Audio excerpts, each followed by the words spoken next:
بہار ایک وجد آفریں موسم ہے۔ گلستانوں میں نئی کونپلیں، نئے شگوفے پھوٹتے ہیں، ڈالی ڈالی خوشنما پھول کھل اٹھتے ہیں، رنگا رنگ پرندوں کے سہانے نغمے دل لبھاتے ہیں، فضا میں ہر سو مسرتوں اور مسکراہٹوں کی لہر سی دوڑ جاتی ہے۔ پھر جوں جوں دن گزرتے جاتے ہیں، بہار کی رونق ماند پڑ جاتی ہے، پھول مرجھانے لگتے ہیں، ہنستے بستے چمن زار سونے سونے لگتے ہیں، اور ایک دن ایسا بھی آتا ہے جب پھولوں کی تمام خوشبو غائب ہو جاتی ہے اور لوگ اگلی بہار تک سبزہ اور مہک کو ترستے ہیں۔ سدا بہار پھول حضرت محمد مصطفیٰ صلی اللہ علیہ وآلہ وسلم کی مہک کوئی 1500 برس کی بات ہے کہ ہماری اس کائنات میں ایک ایسی حیرت انگیز بہار آئی تھی جو پھر کبھی ختم ہی نہ ہوئی۔ اس بہار ایک باغ میں ایک خوشنما پھول کھلا تھا جس کی مہک بے حد مفرط تھی۔ بہار ختم ہوئی، خزاں گزری، گرما شروع ہوا، سرما کے تندو تیز جھونکے چلے، پودوں اور درختوں سے رونق ختم ہوئی، پرندوں نے چہچہانا چھوڑ دیا، مگر کس سدا بہار پھول پر اس سے بھی زیادہ کوئی ناگوار اثر مرتب نہ ہوا۔ مگر اس سدا بہار پھول پر اس سے کوئی ناگوار اثر مرتب نہ ہوا، اس کی مہک بس بڑھتی ہی چلی گئی۔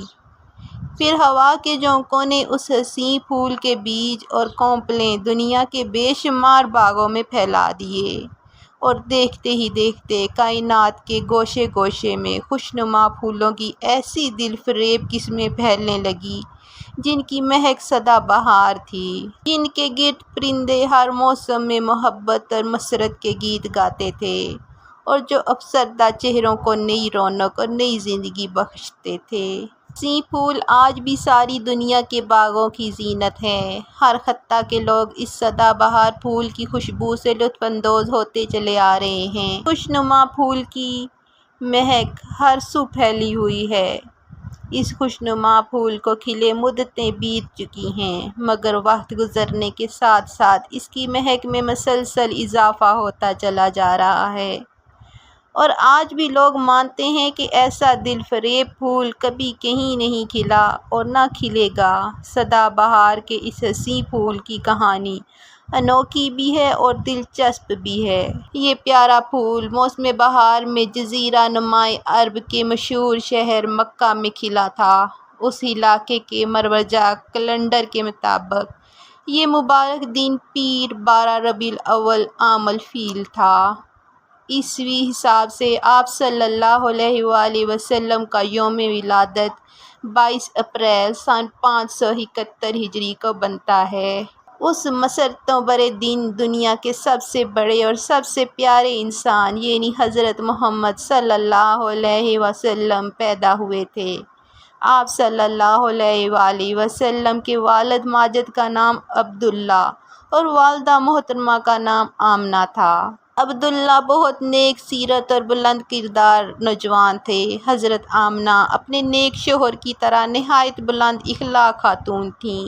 آپ صلی اللہ علیہ وآلہ وسلم کے دادا عبد المطلب مشہور قبیلہ قریش کے معزز سردار بھی تھے اور مکہ شہر کے رئیس بھی۔ چنانچہ حضرت صلی اللہ علیہ وآلہ وسلم کے والد اور والدہ دونوں اطراف سے اعلیٰ خاندانی اوصاف اور اچھی شہرت میں پروان چڑھے۔ اس زمانے میں عرب کا دستور تھا کہ شادی کے بعد دلہا میاں کچھ عرصہ دلہن کے ہاں قیام کیا کرتا تھا۔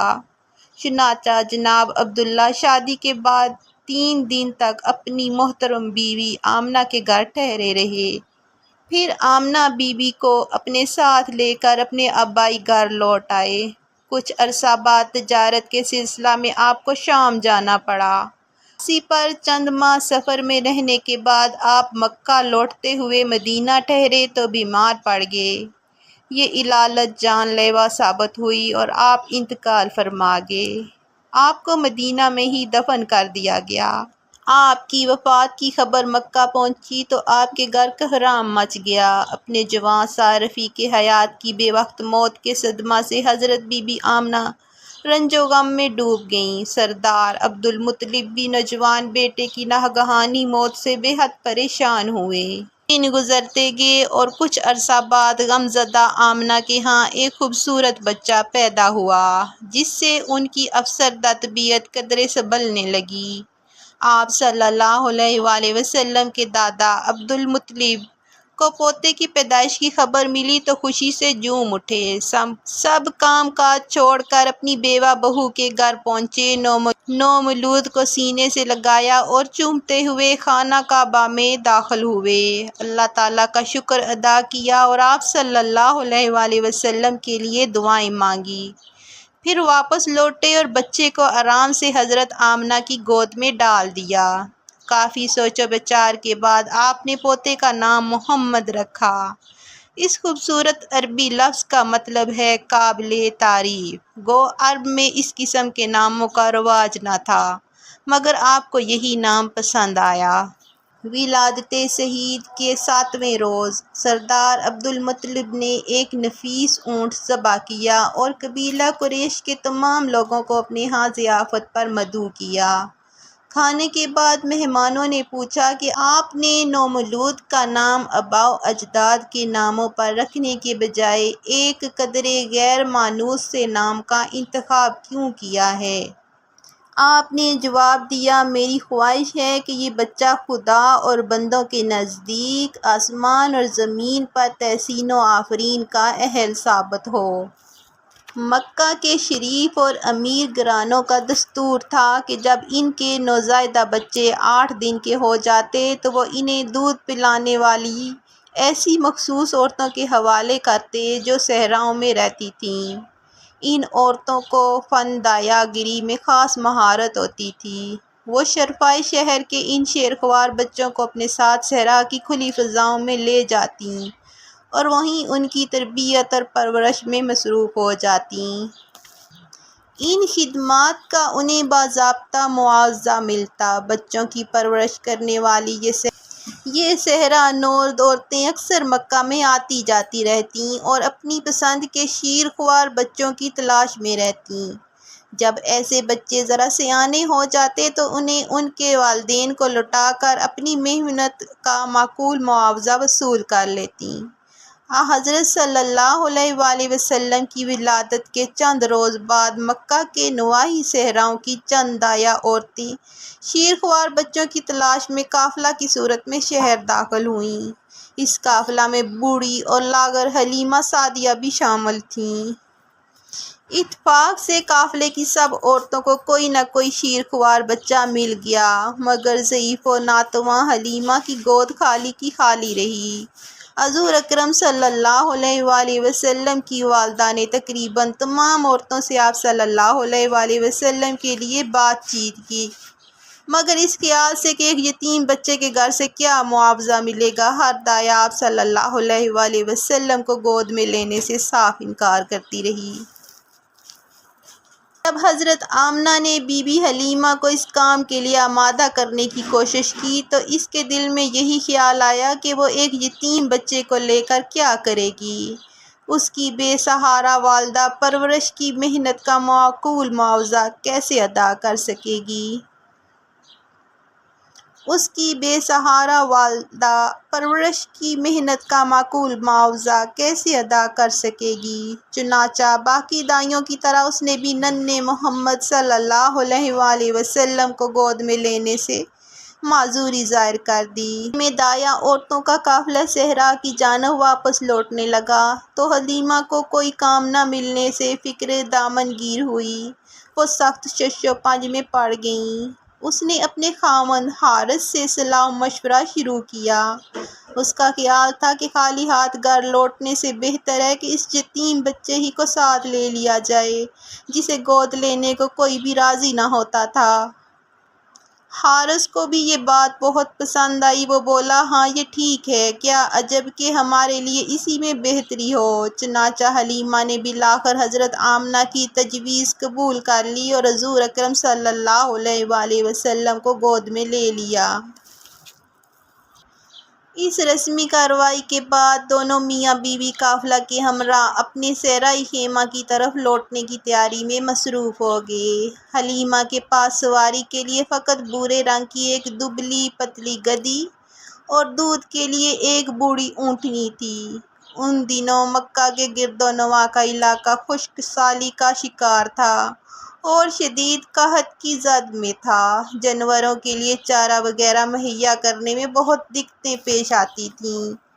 آتی دفعہ حلیمہ بی بی اس دبلی پتلی اور بھوکی پیاسی گدھی پر سوار ہو کر بڑی مشکل سے مکہ پہنچی تھیں۔ راستہ میں ان کی مریل گدھی قافلہ کی باقی گدھیوں سے بار بار پیچھے رہ جاتی تھی۔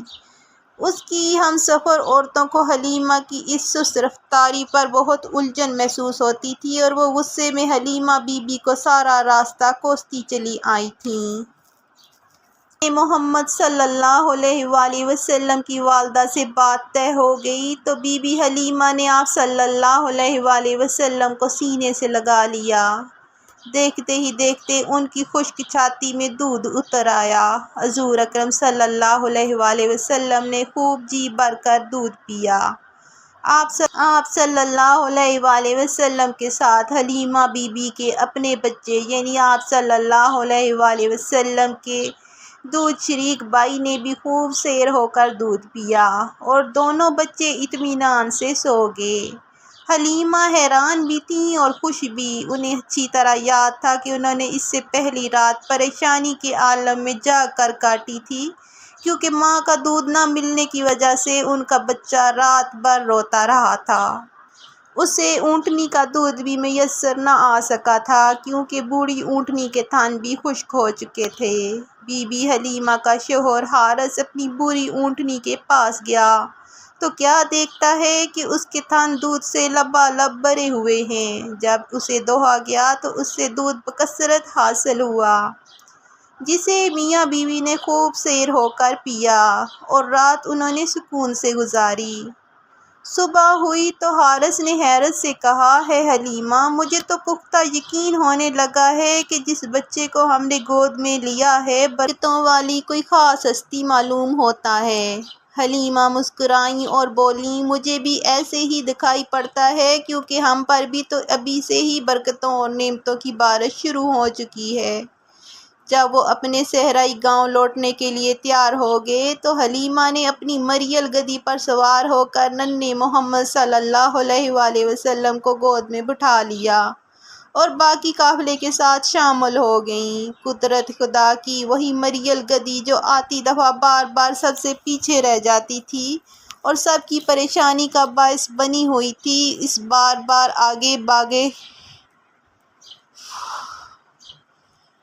بار آگے آگے بھاگنے لگی، یہاں تک کہ قافلے کی باقی عورتیں بار بار چلاتی، ہری حلیمہ، ذرا دھیرے دھیرے چل، یہ وہ مریل گدھی تو دکھائی نہیں دیتی جس پر سوار ہو کر تو ہمارے ساتھ گھر سے نکلی تھی۔